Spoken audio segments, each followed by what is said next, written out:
The morning Tatum walked into the wrong waiting room, she was still humming. That was the thing about her. She hummed without realizing it. Old habit from years of playing piano in rooms where people weren't listening. Her fingers would tap against her thigh. Her throat would vibrate just under her breath, and she wouldn't notice until someone gave her a look.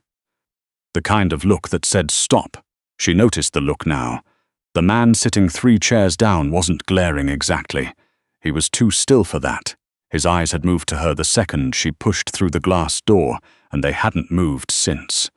Dark eyes. The kind that processed things rather than just saw them. He was in a charcoal suit that had probably cost more than her rent, and his jaw was set like someone had carved it out of something that didn't forgive easily. Tatum stopped humming. She glanced around. The waiting room was on the 4th floor of Hargrove Medical Center in downtown Boston, and it did not look like the cardiology waiting room she had been hunting for the last 7 minutes. The chairs were too good. The carpet was too clean. There were no outdated magazines, no crying toddlers, no fluorescent lights flickering overhead. There was only this man and 2 very large other men standing near the far wall in dark coats, with the kind of posture that came from specific training rather than good parents. She checked the paper in her hand. Room 4C. She looked at the sign above the reception desk. 4G. I'm in the wrong room, she said, mostly to herself. Yes, the man in the charcoal suit said. His voice was low and even. Not unfriendly, not friendly either. You are. She should have turned around, she knew that. But the door behind her had swung shut, and through the narrow window in it, she could see the hallway was now full. A gurney being rushed past, 2 nurses following, someone calling out vitals in the clipped shorthand she'd spent 2 years learning to pass. Whatever was happening out there, it was moving fast and taking up all the space. She stayed where she was. I'll just wait a minute, she said, until the hall clears. The man's eyes stayed on her. One of the men by the wall shifted slightly, and she felt the shift even though she wasn't looking at him. Sit down, the man in the suit said. It wasn't an invitation. She sat down anyway, 3 chairs away, the same distance he'd kept from her, and folded the paper in her hand into smaller and smaller squares while the noise outside the door eventually faded. She was a nursing student, 26 years old, and she was doing her clinical rotation at this hospital. Because it was the best cardiac program in the state, and because her advisor had written her a recommendation that called her the most instinctively capable student he'd encountered in 11 years of teaching. She did not panic easily. She did not rattle, but there was something in the quality of the silence in this room that made her want to move. You're a student, the man said. She looked at him. How do you know that? He glanced at her left hand where she was still compulsively folding the paper. You're holding a patient assignment sheet, and you look like you haven't slept properly in 4 months. She almost laughed. 3.5. Something shifted in his face. Not quite a smile. More like the muscles involved in smiling remembered they existed. I'm Tatum, she said, because the silence was worse than anything she could say into it. He considered this for a moment, the way people consider whether to give their real name or a useful one. Cade, he said. Just the one name. She noted that. The door opened and a doctor came through.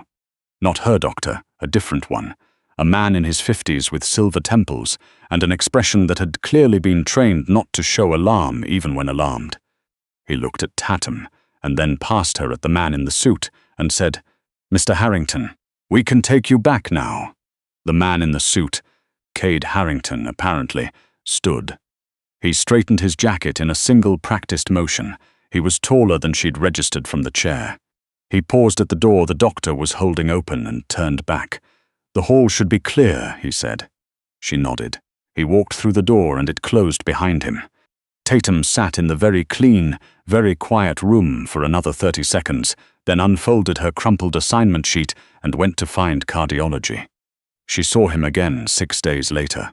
She was in the first-floor atrium, eating a granola bar at 11:40 at night because she had forgotten to eat since 7 that morning, and the vending machine granola bar was aggressively disappointing. But her body had stopped caring about quality and started caring about input. The atrium was mostly empty. Cleaning crew, one tired-looking man in scrubs scrolling his phone, the ambient sound of the city coming through the high glass walls. He came through the main entrance with 2 different men this time. Same posture, same coats, same specific training. And she recognized him before she'd consciously registered his face. She recognized the way he moved, like someone who always knew exactly where the exits were. He stopped when he saw her. She was sitting on a bench with a granola bar, wearing scrubs with a coffee stain near the left pocket, and she had been at the hospital for 16 straight hours. She probably looked like what she was. He crossed the atrium. She watched him come and didn't pretend she wasn't watching. "The nursing student," he said. "The wrong waiting room," she said. He looked at the granola bar. "That's your dinner. It's almost midnight." "That's not an answer." She broke off a piece and held it out. She wasn't sure why. It was a ridiculous thing to do. He looked at the offered piece for a moment with an expression she couldn't read, and then he sat down on the bench, not close, but closer than 3 chairs, and took it. They sat in the atrium of Hargrove Medical Center at 11:40 at night and ate granola bar in silence. "Who are you visiting?" she asked. "My father." She waited. He didn't elaborate, and she'd been in hospitals long enough to know that "my father said" in that particular tone meant more than she was going to get in an atrium conversation. "Is he going to be okay?" Cade looked at the glass wall, at the city lights refracted through it. "I don't know," he said. "The doctors are." He stopped, started again. "They're working on it." It was such a simple human thing to say. "They're working on it." Stripped of whatever the charcoal suit and the men in dark coats meant about his life, he was just someone sitting in a hospital worried about his father. She knew how that felt. "My mum was here for 6 weeks, 2 years ago," she said. "I slept in the waiting room on the 3rd floor so many times the night nurses started leaving a pillow for me." She paused. "She made it." He turned and looked at her, and for the first time his face was something other than controlled. "I'm sorry that happened to you," he said. "I'm not," she said. "It's part of why I'm here."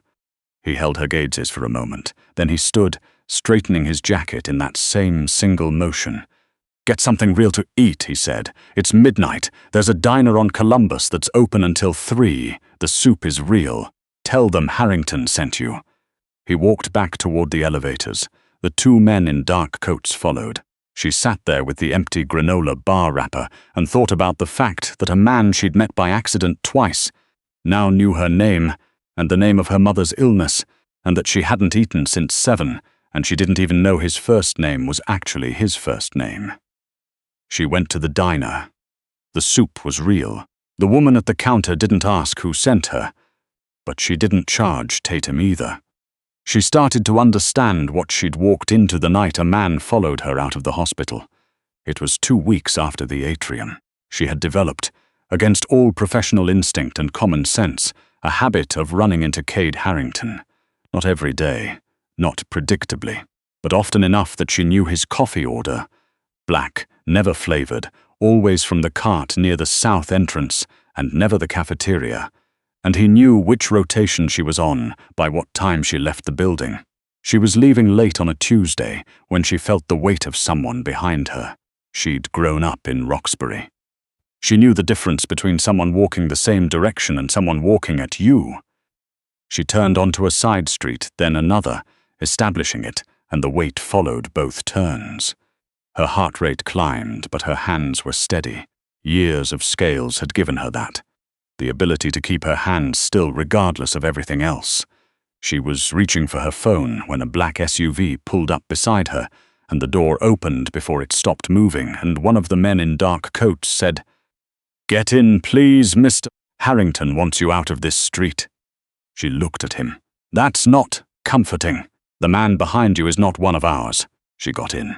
The man behind her. She caught a glimpse before the door shut. Someone in a grey jacket, watching the car with an expression she'd seen once before on someone who'd realized they'd missed their window, peeled away into the next block. Cade was in the back seat. He looked at her face and then looked away, and something behind his eyes went very cold. "Are you hurt?" he said. "No, he didn't touch you." "No, I noticed him early." She paused. Why was he following me along silence? The city moved past the window. "Because you've been seen with me," Cade said. "And there are people who watch who I'm seen with." She processed that. She was good at processing things fast. It was the same skill that made her good at rapid assessment in clinical settings, the ability to take in information without immediately letting the implications swamp her. "Who are you?" she said. Not a question exactly. He looked at her. "You know who I am. I know your last name. I know you have men who follow you. I know someone just followed me because they follow you. That's not the same as knowing who you are." "Harrington," he said, like the name itself was the explanation. She thought about it. And then she remembered. Not clearly, she didn't run in circles where it would have come up, but distantly, the way you remember something you heard in passing, the way background noise resolves into words when you finally listen.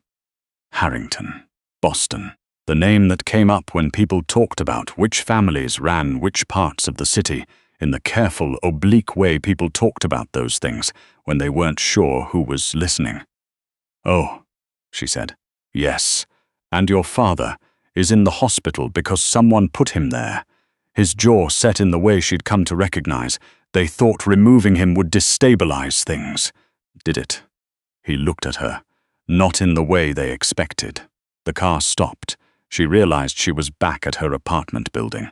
She hadn't told him where she lived. She should have been frightened by that. She was frightened by that. But underneath the fear was something else. The same thing she'd felt the first night in the atrium. The pull toward the thing that was honest in him even when everything around him was constructed to deflect. "I'm going to keep coming to the hospital," she said. "I'm not going to stop my rotation. I know. And I'm going to keep running into you." "I know that too." She opened the door. "Then we should probably figure out what we're doing," she said. She got out and went inside. She stood in the elevator, with her hand pressed flat against the wall, and counted her own heartbeats until they slowed. She found out about her mother on a Thursday, not her mother's illness. She'd known about that for 2 years, had known the name of every medication, every specialist, had sat with the cardiologist while her mother's hands shook in her lap, and the words chronic and managed and monitored filled the small office like weather. She knew all of that. What she found out was different. She found it by accident, the way most things that change everything get found. She was in the records department doing a chart pull for a supervising nurse, and she pulled the wrong file. Her own name, same first name, different last name, a patient from 15 years ago, and when she went to return it, she saw the emergency contact listed. Not her mother's name. Not any name she recognized. A name that made the file clerk look up when Tatum said it aloud, checking if she'd read it right. The clerk's face did something careful and closed, the way faces did when they recognized something they hadn't expected to be standing in front of. "Where did you get that file?" the clerk said. "I pulled it by mistake," Tatum said. "I'm returning it." She gave it back. She walked out. She took the stairs to the 4th floor because the elevator would have been too small for the thing that was happening in her chest. Her mother's name was Diane. Her mother had been a hotel manager in Braintree for 23 years. Her mother hummed when she cooked, the same way Tatum hummed everywhere. And her mother had told her exactly twice who her father was. A man she'd loved briefly and left, who didn't know about Tatum, who was better left unknown. The emergency contact on that file was Harrington. She stood in the 4th floor stairwell for a long time. Then she went and found Cade. He was in the same waiting room, 4G.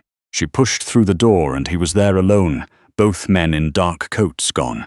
And he looked up from whatever he'd been reading, and his face went through something fast and assessing when he saw hers. "What happened?" he said. She sat down, not 3 chairs away. She sat down 1 chair away, and she looked at him and said, "I think your father might be my father." The silence in the room was very complete. He set down what he'd been reading. She watched his face, not trying to read it, just watching, because she'd learned that with Cade you had to watch the small things, the things around the eyes and the jaw, the things he didn't police as carefully as his words. "Tell me what you found," he said. She told him. The wrong file. The name. The file clerk's face. He listened without interrupting, which was something she'd noticed about him. He never filled silence to avoid information. When she finished, he was quiet for a moment, and then he said, "How old are you?" 26. Something moved behind his eyes. "I was 12 when my father," he stopped. "There was a woman my mother knew. It was a negotiation point for years." He looked at the wall. "A daughter was always the rumor, never confirmed, and now?" He looked back at her. "Now I need to know if it's true." "So do I." They sat in the clean, quiet room, in the strange new gravity of what might be between them, and Tatum thought about her mother humming over a stove in Braintree and thought about how much a person could keep without understanding what they were keeping. "If it's true," she said carefully, "that makes you, your half-brother." His voice was even, giving her the word before it could ambush her. "And your father is the man I'm trying to keep alive." His jaw set, "which is currently complicated. By who put him in the hospital."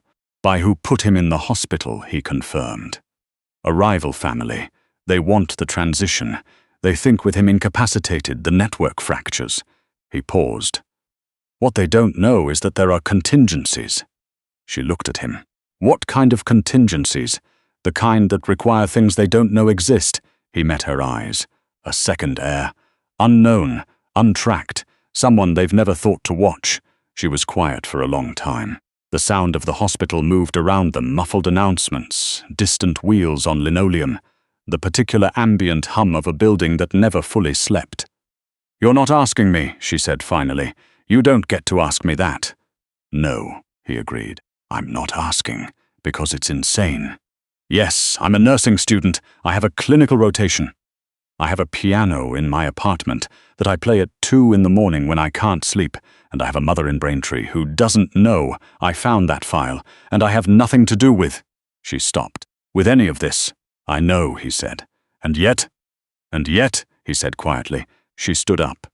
She walked to the window and looked out at the Boston skyline, grey-blue in the late afternoon, the harbor just visible between buildings. She'd looked at that skyline her entire life and never thought about what moved underneath it, all the invisible architecture of who owed what to whom and who held what and who was pretending not to know. She turned around. "If I do this," she said, "I need to know everything. Not briefings, not managed information, everything." His eyes held hers. "Yes, and my mother stays out of it, completely. Whatever this is, wherever it goes, she's a hotel manager in Braintree and she doesn't know anything."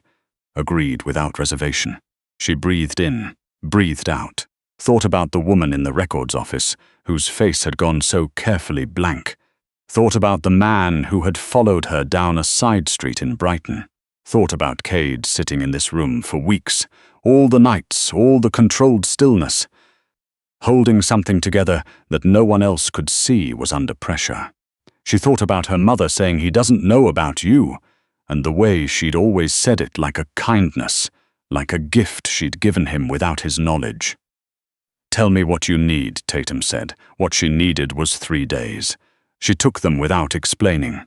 She went back to Braintree, and she sat at the kitchen table with her mother, while a pot of something simmered on the stove, and the local news played in the other room.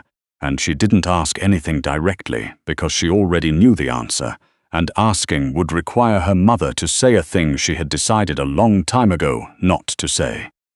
Instead, she watched her mother's hands, the way they moved, practiced and certain, over everything in her kitchen, the competence in them, the deliberate life her mother had built with those hands, the life that had never asked anyone for anything.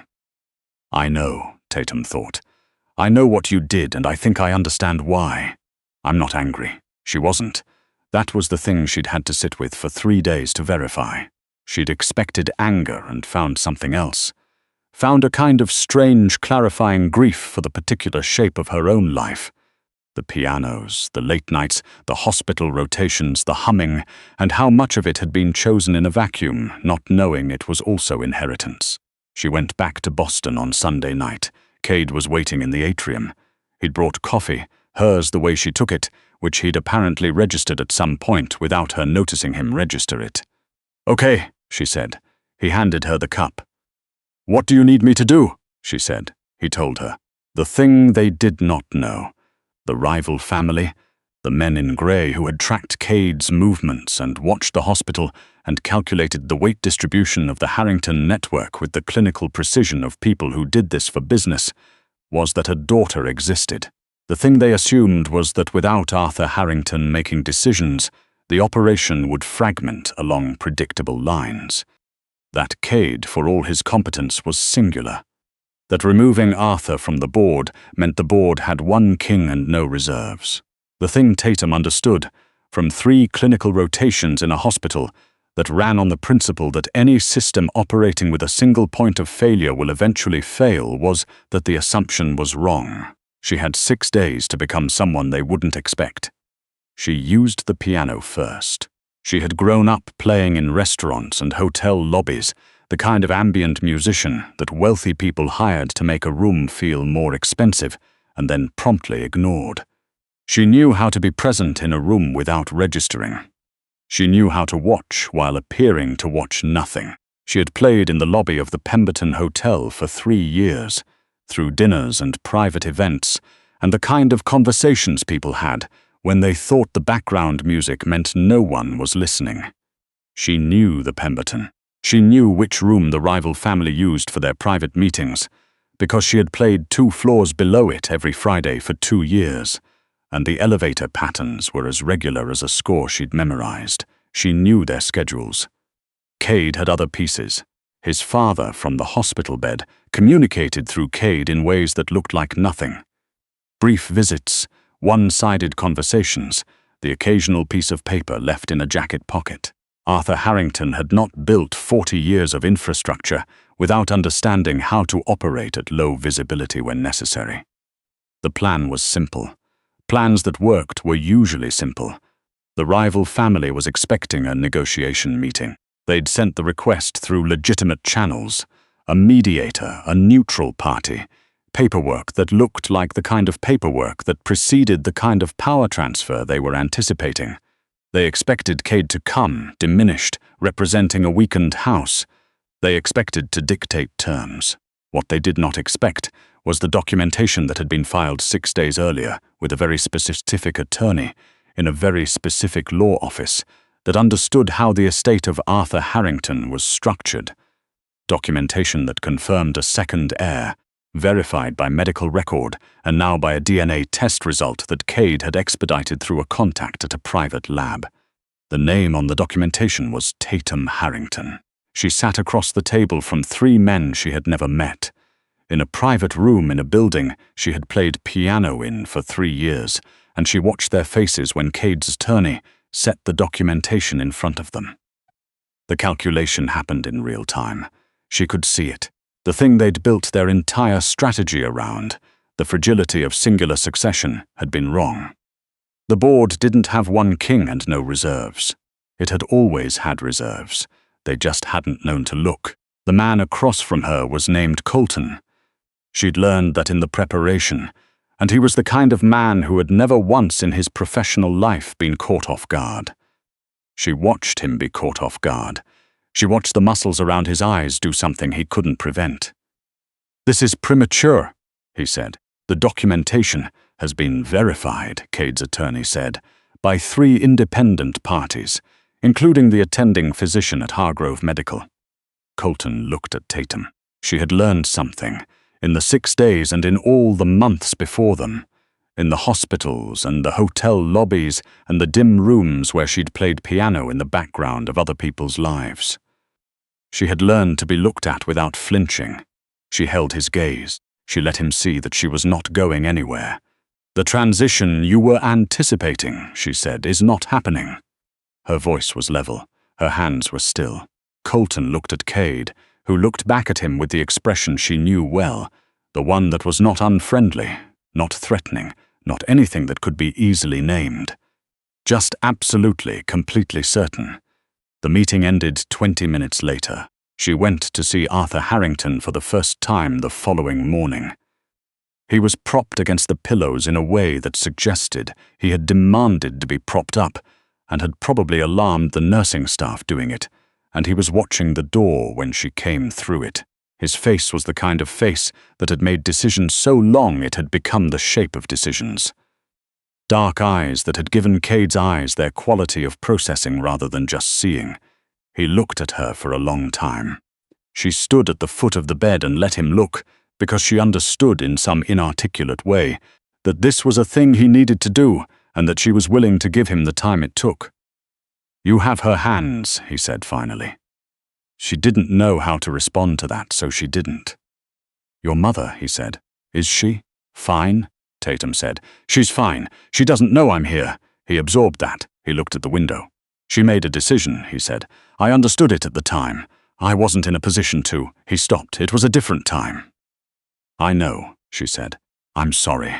She'd spent 3 days in Braintree deciding how she felt about things.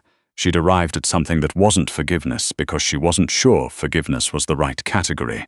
He hadn't wronged her, not exactly, hadn't known she existed, but was something adjacent, an acknowledgement that the past was the shape it was, and people had made it that shape for reasons she could understand even if she would have chosen differently.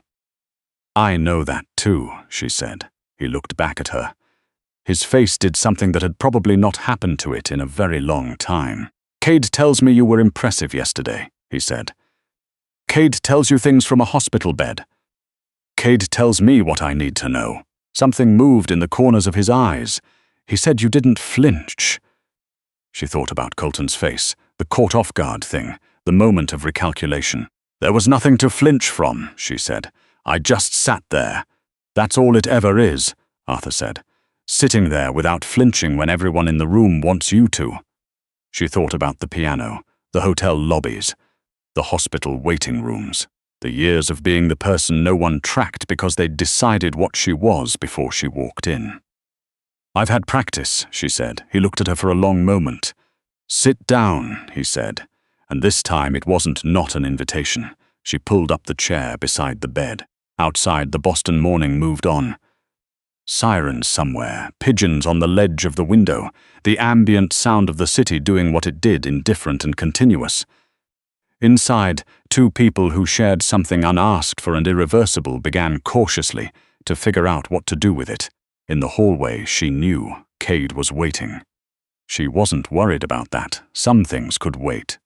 She had learned in the long months of her clinical rotation that the most important skill in any difficult room was not what you said or what you knew or even how prepared you were. It was the willingness to stay. She stayed.